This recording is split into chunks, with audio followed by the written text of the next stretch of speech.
Hello friends, आज हम लोग देखेंगे इलेक्ट्रोकेमिस्ट्री में कौन कौन से इक्वेशन हम लोग यूज़ करते हैं वाइल सॉल्विंग न्यूमेरिकल्स, और उस इक्वेशन का एप्लीकेशन क्या है, कैसे यूज़ करेंगे, और अपना फोकस होगा specially on JEE Mains and advance. So JEE and Mains and advance को फोकस करते हुए हम लोग छोटा सा टॉपिक देखेंगे। हम लोग थ्योरी नहीं देख रहे हैं यहाँ पे, हम लोग न्यूमेरिकल्स कैलकुलेट करने के लिए, न्यूमेरिकल्स करने के लिए कैसे यूज़ करते हैं फार्मूला, ये देखेंगे हम लोग। तो will see electrochemistry. Okay, electrochemistry में जहाँ तक इलेक्ट्रोकेमिस्ट्री में जहाँ तक बात है, अगर हम सबसे ज़्यादा अगर कोई इक्वेशन यूज़ होता है, so name of that equation is nursed equation. याद रखेंगे क्या? The name of equation is nursed equation. तो इसी के बारे में हम लोग देखेंगे कि कैसे करते हैं, क्या यूज़ करते हैं हम लोग, क्या क्या उसमें टर्म्स आता है, और किसको कैसे हम लोग कैलकुलेट करते हैं।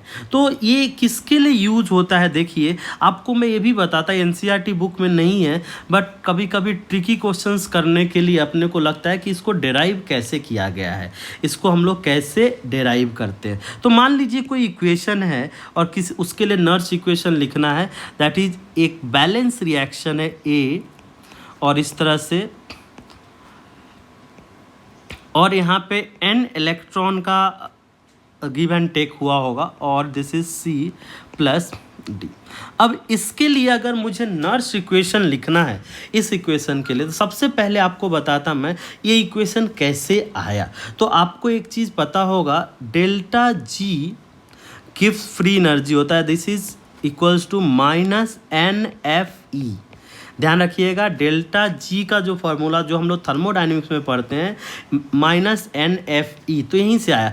वहीं पे एक और इक्वेशन हम लोग ने पढ़ा था, delta G equals to delta G standard plus RT/ln K. अगर आपको याद होगा, हम लोग ने वहाँ पे RT/ln Q, ओके, ये पढ़ा था वहाँ पे RT/ln Q, वेयर Q क्या रहता है, रिएक्शन कोसेंट रहता है। सो देखिए, इसी को हम लोग आगे थोड़ा एक्सपैंड कर देते हैं। तो ये डेल्टा जी मतलब NFE of the cell, okay, और ये क्या हो जाएगा, माइनस स्टैंडर्ड, तो n तो सेम रहेगा, NFE0 of the cell, okay, plus RT/ln Q, ये लिख देते हैं हम लोग। ओके, तो यहाँ से अगर आप देखिएगा, E ऑफ द सेल अगर मुझे लिखना है, तो E ऑफ द सेल क्या आ जाता है, this is E of the cell equals to E0 of the cell minus RT/NF ln Q, ये लिख देते हैं, और इसी इक्वेशन को हम लोग बोलते हैं नर्स इक्वेशन। अब यहाँ पे अगर देखिए Q क्या है, तो अगर Q आपको पता होना चाहिए, ये रिएक्शन कोसेंट होता है, और रिएक्शन कोसेंट का मतलब होता है, देखिए C to the power C, D to the power D, okay, upon A to the power A upon B to the power B लिखते हैं हम लोग Q की वैल्यू। तो ये हो गया। तो यही इक्वेशन को, ये जो इक्वेशन लिखा है, this is called as Nernst equation. तो सबसे पहले यहाँ पे बात आते वन बाय वन देखते हैं। E ऑफ द सेल का मतलब होता है EMF of the cell, E0 of the cell का मतलब होता है EMF at standard condition. I repeat, EMF at standard condition of the cell. तो E0 ऑफ द सेल मुझे कभी भी लिखना है तो ध्यान रखिएगा, ये बहुत सिंपल होता है, कुछ लोग कंफ्यूज हो जाते हैं इससे। EMF ऑफ द सेल अगर मैं लिखूँ, तो EMF ऑफ द सेल का मतलब होता है that is E0 oxidation potential, oxidation plus E0 reduction. ये चीज़ ध्यान रखेंगे, ऑक्सीडेशन एंड रिडक्शन, ये चीज़ लिखते हैं। ये अगर सिर्फ आपको इतना याद है ना, बिकॉज याद कैसे रखना है कि किसी भी सेल में ऑक्सीडेशन एंड रिडक्शन होता है, तो EN ऑफ द सेल क्या, E0 ऑफ द ऑक्सीडेशन, और ए एनोडिक चैम्बर का लेते हैं हम लोग, और एनोड पे ऑक्सीडेशन होता है, एक किसका लेते हैं, कैथोडिक चैम्बर का लेते हैं हम लोग। तो कुछ भी वैल्यू दिया रहे, अपने को कैलकुलेट करके बताना। जैसे मान लीजिए आपको मैं सिंपली एक चीज़ समझाता कैसे यूज़ करते। जैसे आपको एक सेल दिया हुआ है ZN +2, ओके, और इसका कॉन्सेंट्रेशन C1 दिया हुआ है, और दूसरे टाइप में है C2+, और इसका कॉन्सेंट्रेशन C2 दिया हुआ है, और दिस इज Cu। अब ऐसा कुछ मेंशन है, ये लाइन नहीं है, ऐसा कुछ मेंशन है आपको, और आपको ये सी फॉर्म में लिखना है, और जनरली आपको इस तरह से मिलेगा E0 ZN2 + ZN, इसकी वैल्यू x दी होगी, और एक वैल्यू होगा E0 Cu2 से Cu, इसकी वैल्यू क्या है, y है।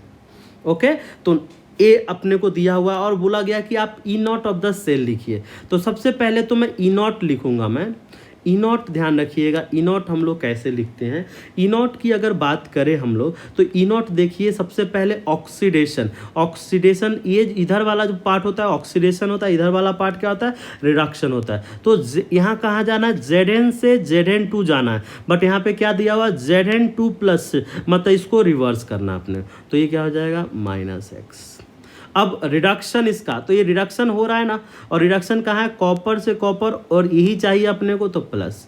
तो इस तरह से आप बिना कुछ याद किए हुए ये ध्यान रखना कि ऑक्सीडेशन है तो ऑक्सीडेशन को एक तरफ लिखेंगे, रिडक्शन। बिकॉज ये डाटा क्यों बताया, बिकॉज जनरली बुक में जब क्वेश्चन करोगे आप, वहाँ पे रिडक्शन पोटेंशियल ही दिया हुआ रहता है, और रिडक्शन पोटेंशियल में आपको तो कभी कभी यही भी बोला जाता है कि reduction potential minus oxidation potential, standard reduction potential minus standard reduction potential. तो कभी कभी इस तरह से होगा कि that is reduction potential of cathode minus reduction potential of anode.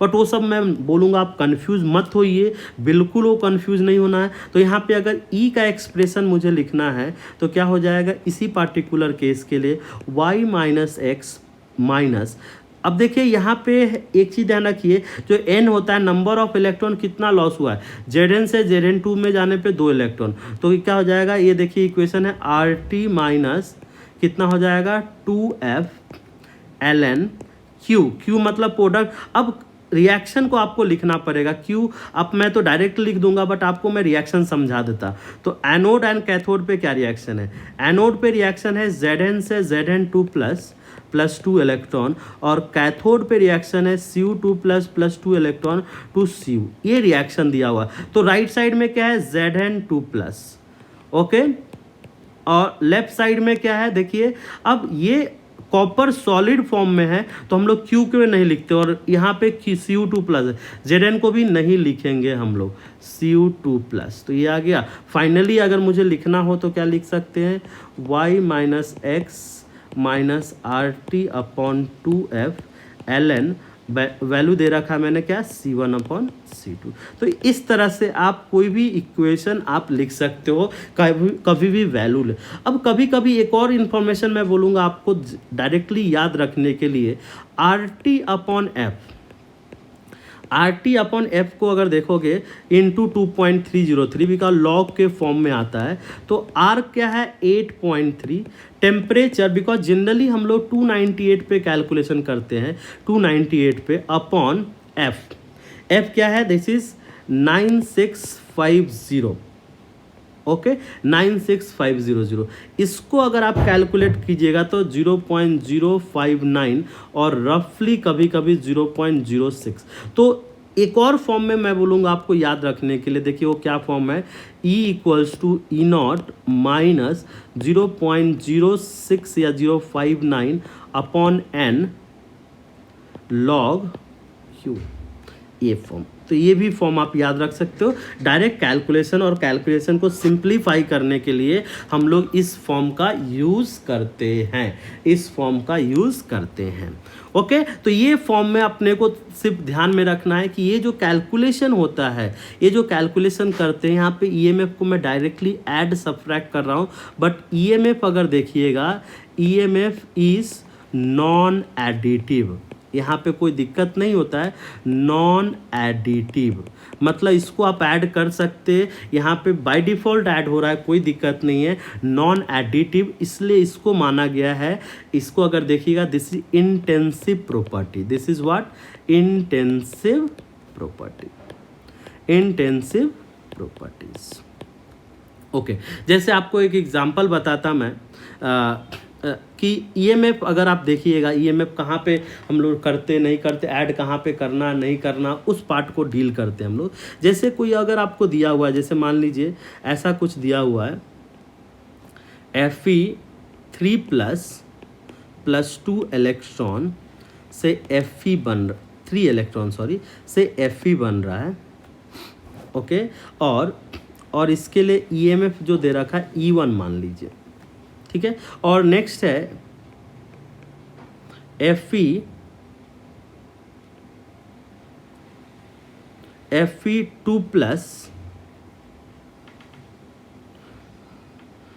Okay Fe2+ ही लेता हूँ मैं, Fe2+ से 2 इलेक्ट्रॉन है और ये बोला गया है Fe और इसके लिए E2 लिया हुआ है। ओके और अपने से पूछा गया है व्हाट इज द EMF और जो भी है of the cell. Okay what is the EMF for Fe3+ to Fe2+, यहाँ पे ऐसा पूछा गया है। तो अब ऐसे केस में आप ऐसा नहीं कर सकते कि अगर आप बोलिएगा Fe3+ तो आप बोलिएगा सर दोनों को रिवर्स कर दूंगा, दोनों को रिवर्स कर दूंगा मतलब इसको रिवर्स करके, मतलब आप ऐसा सोच सकते हो कि सर Fe3+ प्लस 3 इलेक्ट्रॉन ले लिया, Fe ले लिया मैंने और इसके लिए E1 ले लिया और दूसरा वाल क्या करूंगा, इसको रिवर्स कर दूंगा, मतलब Fe will go to Fe2+ 2 electron और इसको आप बोल दोगे सर -E2 ले लिया मैंने और दोनों रिएक्शन को ऐड कर दिया। ऐड करने से आप क्या बोल सकते हो कि Fe कट जाएगा और फाइनली क्या बच जाएगा Fe3+ electron to give you Fe2+, ऐसा कुछ होगा और आप बोलोगे सर E जो है इसका क्या हो जाएगा E1 -E2। तो मैं बोलूँगा ये जो प्रोसेस है रॉन्ग है, हम लोग ऐसा नहीं कर सकते बिकॉज पहले ही मैंने बोला कि ईएमएफ इस तरह से ऐड नहीं होते हैं। तो इसके लिए क्या है, कब ऐसा नहीं करेंगे, जब आपको जो कैलकुलेशन निकालना उसमें लास्ट में अगर इलेक्ट्रॉन बच जाए, जब कभी भी इलेक्ट्रॉन बच जाए तो वहाँ पे हम लोग ये डायरेक्टली ऐड नहीं करते। तो इसको करने का क्या तरीका है, देखिए कैसे करेंगे। तो सबसे पहले तो यही लिख लीजिए Fe3+ प्लस 3 इलेक्ट्रॉन से Fe आएगा और इसके लिए डेल्टा G निकाल लीजिए। डेल्टा G क्या हो जाएगा -N, कितना है 3, F E कितना है E1 दिया हुआ है। ओके नाउ डेल्टा G1 हो गया। उसी तरह से दूसरा निकाल लीजिए, अगर मैं Fe से बोल रहा हूँ कि Fe2+ आ रहा है और +2 इलेक्ट्रॉन आ रहा है तो यहाँ पे डेल्टा G निकाल लीजिए। G2 क्या हो जाएगा, दिस इज -3F। अब यहाँ पे -E2 हो जाएगा तो इसको मैंने प्लस कर दिया, ये आ जाएगा। अब इस दोनों इक्वेशन को ऐड करूँगा मैं, दोनों इक्वेशन को जब ऐड करूँगा तो देखिए क्या हो जाएगा, Fe से Fe कट जाएगा और 2 इलेक्ट्रॉन से 1 इलेक्ट्रॉन कट जाएंगे तो क्या हो जाएगा, ये Fe3+ electron will give you Fe2+। और इसके लिए अगर मैं डेल्टा G लिखूँ तो डेल्टा G क्या हो जाएगा, माइनस कितने इलेक्ट्रॉन है 1, Fe जो निकालना है अपने को। अब आपको पता होना चाहिए कि डेल्टा G एक्सटेंसिव प्रॉपर्टी होता है, मतलब आप ऐड कर सकते हो। तो यहाँ से मैं बोलूँगा delta G equals to delta G1 plus delta G2, ये कर सकता हूँ मैं। तो डेल्टा G क्या है, -1 इंटू F इंटू E है और डेल्टा G1 क्या है, -3F E1 है और प्लस दिस इज सॉरी यहाँ पे 2 इलेक्ट्रॉन यूज हो रहा था इसलिए मैंने दो लिखना होगा, 2F E2। ओके ये आ जाएगा। अगर ये आ गया फाइनली तो देखिए F से F कट जाएगा, सब जगह F से F कट जाएगा तो E का जो वैल्यू हो जाएगा, E का वैल्यू क्या हो जाएगा, माइनस आ जाएगा, मतलब 3 टाइम्स E1 -2 टाइम्स E2। तो इस तरह से, तो ये कब यूज़ करेंगे, अगेन आपको मैं बताता हूँ, जब फाइनल रिएक्शन में इलेक्ट्रॉन बच जाएंगे, आई रिपीट, फाइनल रिएक्शन में जब इलेक्ट्रॉन बच जाएंगे तब ये यूज़ करेंगे, अदरवाइज नहीं करेंगे। ओके, तो बिकॉज आप एक चीज़ ध्यान रखिएगा कि अगर जैसे मान लो अगर कुछ ऐसा दिया हुआ है कि ए से A2+ जा रहे हो और इसका 2 इलेक्ट्रॉन है, इसका ई नॉट की वैल्यू x है फॉर एग्जांपल, तो अगर आपसे पूछा जाएगा 2A2+ प्लस 4 इलेक्ट्रॉन, तो ई नॉट की वैल्यू क्या होगी, ई नॉट की वैल्यू x ही होगी। किसी को भी मल्टीप्लाई करने से रिएक्शन को ई नॉट पे कोई फ़र्क नहीं पड़ता है। तो ये सब कुछ चीज़ें हैं जो अपने को ध्यान में रखना है जब हम लोग कैलकुलेशन करेंगे। ओके, तो ये चीज़ अपने को प्लीज़ अच्छे से पढ़ लीजिए, सीख लीजिए, समझ लीजिए। हम लोग इसके बाद एक लेक्चर लेंगे, आपको मैं पोस्ट करूंगा वीडियो जिसमें बताऊंगा बहुत सारे टाइप्स ऑफ क्वेश्चन कैसे सॉल्व करते हैं। अभी सिर्फ बता रहा हूं कि ये सब इक्वेशन कैसे यूज़ होता है। ओके, चलिए, थैंक यू।